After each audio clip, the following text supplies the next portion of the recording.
Good morning students. आज के इस लेक्चर में आपका स्वागत है। पिछले लेक्चर में हमने व्यवहारवाद की परिभाषा और व्यवहारवाद के विकास के विषय में पढ़ा। आज हम उससे आगे बढ़ते हुए व्यवहारवाद के विकास के लिए उत्तरदायी या व्यवहारवाद के उदय के पीछे जितने भी कारण निहित हैं उनके विषय में पढ़ेंगे।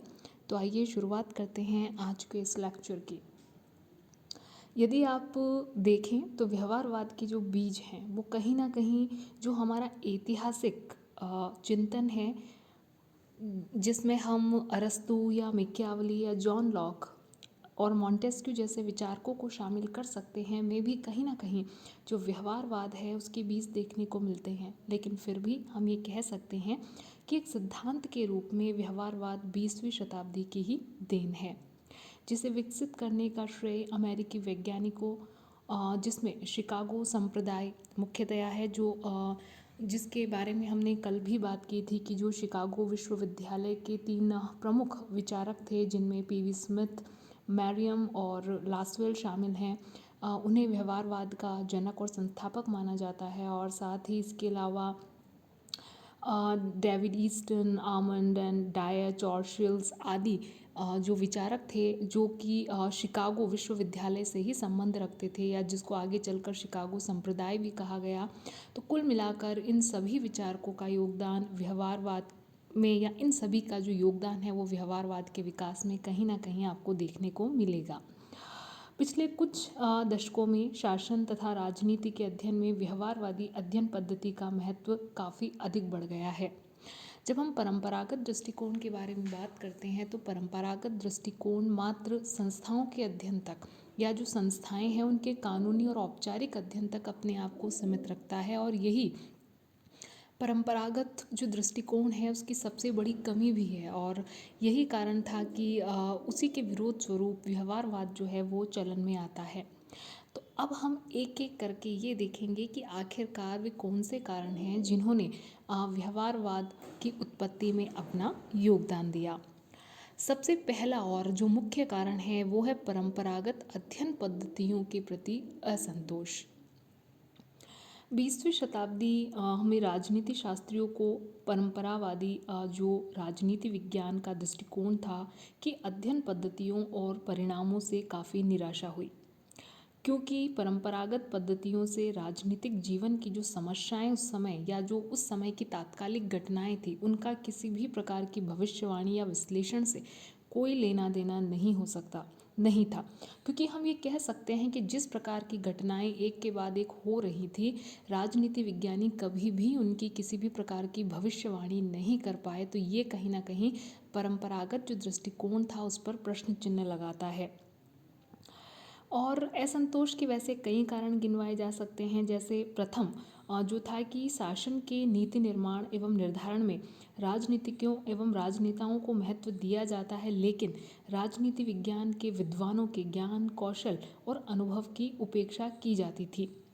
जबकि ये कहा जा सकता है कि नीति निर्माण जो होता है वह मुख्यतया जो विद्वान होते हैं विषय के, उनमें उसकी महत्वपूर्ण भूमिका होती है, लेकिन उस भूमिका को दरकिनार कर दिया गया।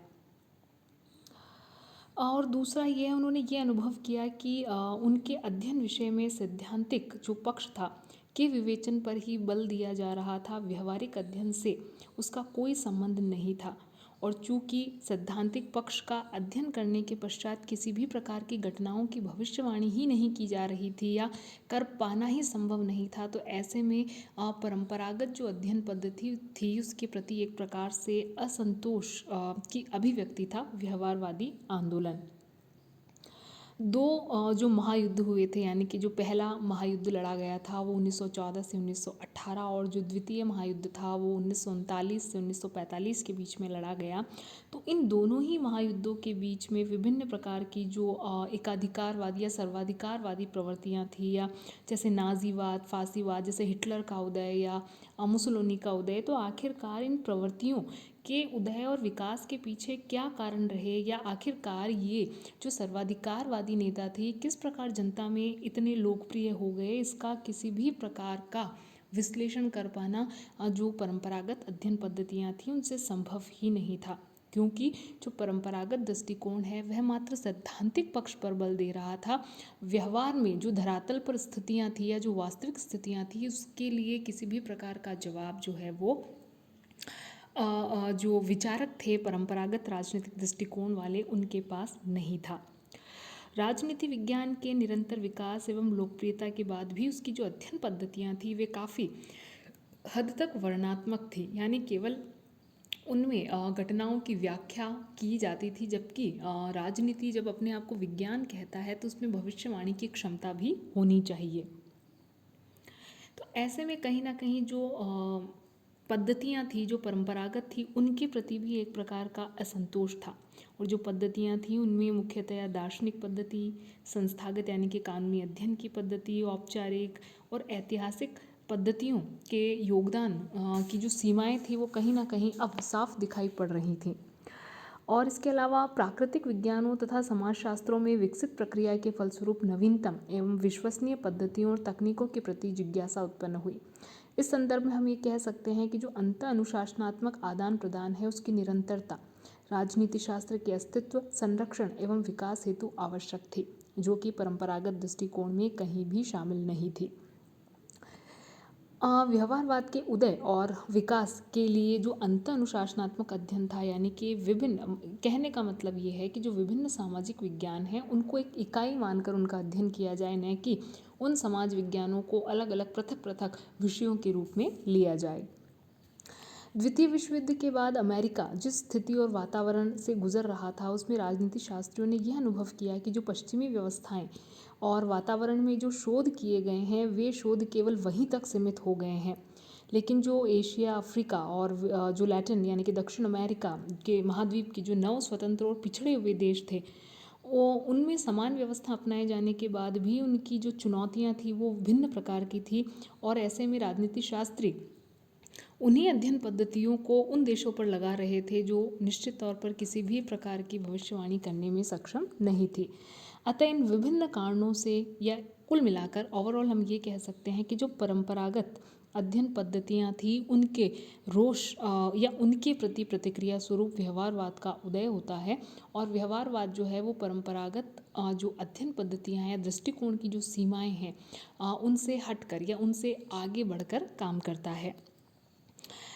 इसके अलावा द्वितीय जो विश्व युद्ध हुआ था उसका भी एक प्रभाव था जिसने कहीं ना कहीं व्यवहारवाद को एक गति या दिशा प्रदान की। युद्धकालीन घटनाओं ने राजनीति शास्त्रियों के मन में यह धारणा बैठा दी कि राजनीतिक जीवन की जटिलताओं को पूरी तरीके से समझने के लिए केवल उसकी संस्थाओं और संरचनाओं का अध्ययन करना ही काफ़ी नहीं है, बल्कि कहीं ना कहीं इसके प्रक्रियात्मक पक्ष का, अर्थात वे लोग जो निर्णय निर्माण करते हैं उन्हें कौन कौन से कारक प्रभावित करते हैं, इन सब का अध्ययन भी किया जाना आवश्यक है।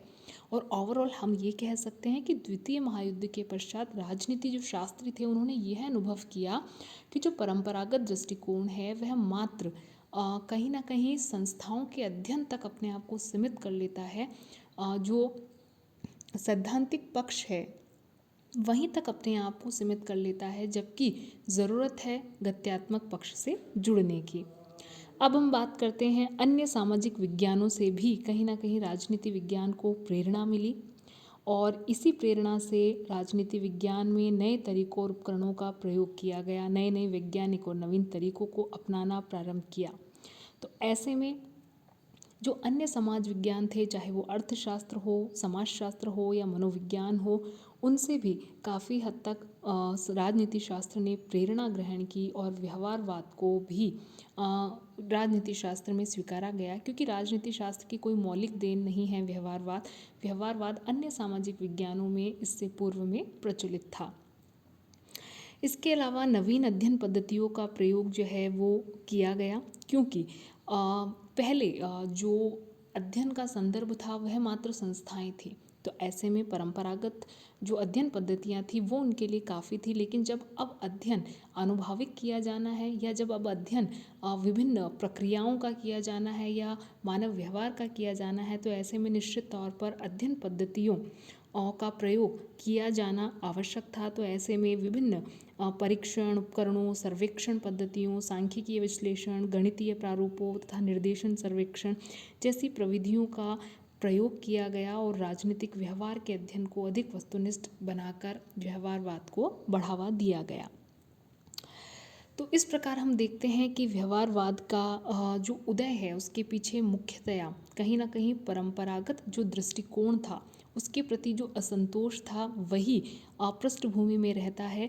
तो परंपरागत जो अध्ययन पद्धतियाँ थी और एक नवीन अध्ययन पद्धतियों के प्रति जो राजनीति विज्ञानियों का आग्रह था उसने कहीं ना कहीं व्यवहारवाद को जन्म दिया। इसी के साथ उस समय का जो वातावरण था या फिनोमिना जो था, जैसे द्वितीय विश्व युद्ध उस समय चल रहा था और एक के बाद एक ऐसी कई घटनाएं हो रही थी जिनकी भविष्यवाणी परंपरागत दृष्टिकोण से न की जा सकती थी और न ही की गई। और इसके साथ ही जो अन्य समाज विज्ञान थे वो जिस गति से आगे बढ़ रहे थे वह भी राजनीति विज्ञानियों के लिए एक प्रेरणा का कार्य करता है और व्यवहारवाद को बढ़ाने में अपना योगदान देता है। तो आज के इस लेक्चर में हमने व्यवहारवाद के उदय के लिए कौन कौन से कारण उत्तरदायी हैं के विषय में पढ़ा। आगे आने वाले लेक्चर में हम व्यवहारवाद की जो कुछ आधारभूत मान्यताएं हैं जिन पर व्यवहारवाद आधारित है के विषय में पढ़ेंगे। तो आज के इस लेक्चर में इतना ही। धन्यवाद।